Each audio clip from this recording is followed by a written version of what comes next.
So what is up guys? This is my day 14 ng pagpapasarap. So ito ngayon guys, ito na yung kakagising ko lang ngayon guys. So hindi na ako nakapag-almusal pero nagkape ako. Yan na yung pinaka-almusal ko, yung kape lang muna. Yung black coffee na yan, yung Nescafe stick.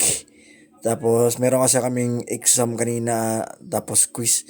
Kaya sinabayan ko ng magbasa-basa kuno magpapanggap ko kuno ay nang habang nagkakape kasi may video.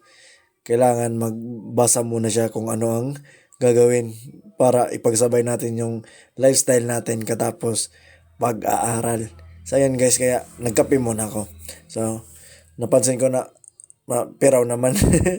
So ngayon guys, ito na naman yung lunch ko. Nagpa-flex ako ng muscle dyan guys. Pansin nyo guys yung bicep ko dyan guys. Yan. So ngayong lunch guys, meron akong 200 grams of white rice katapos tsaka munggos. May munggos. Ano ba sa Tagalog yung munggos? Munggo. Tapos meron akong isang karne ng baboy. Yung lean na meat guys. Yun ang kinain ko guys. Masayin nyo guys, nakakabusog siya kasi 200 grams yun na white rice yan. Kasi hindi ko pwedeng tanggalin yung white rice kasi hindi ako nabubusog kapag walang rice. So ayun guys. Yun nga. Tapos katapos ng klase namin guys, umuwi kami guys. Bumili kami ng manok. So ayun guys. Yan si Arian guys. Yung jowa ko guys. Tapos siya naghiwa ng sibuyas.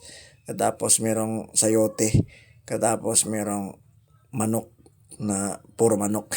So ayan guys, meron montage. Tapos nung naluto na guys, yan, tinikman ko na yung luto na rin guys. Na inadubo niya. Kasama may sayote guys.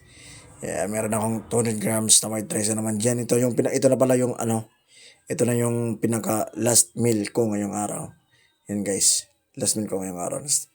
Tamang kain lang guys. Tapos napapansin ko sa sin ko na parang hindi na talaga gaya na dati na bloated talaga siya. Nawawala na yung ka-bloated ko guys.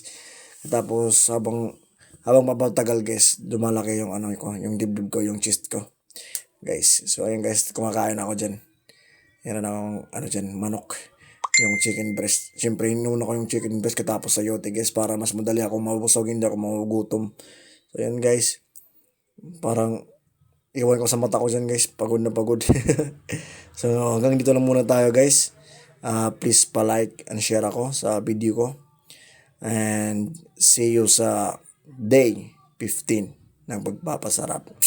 Mua.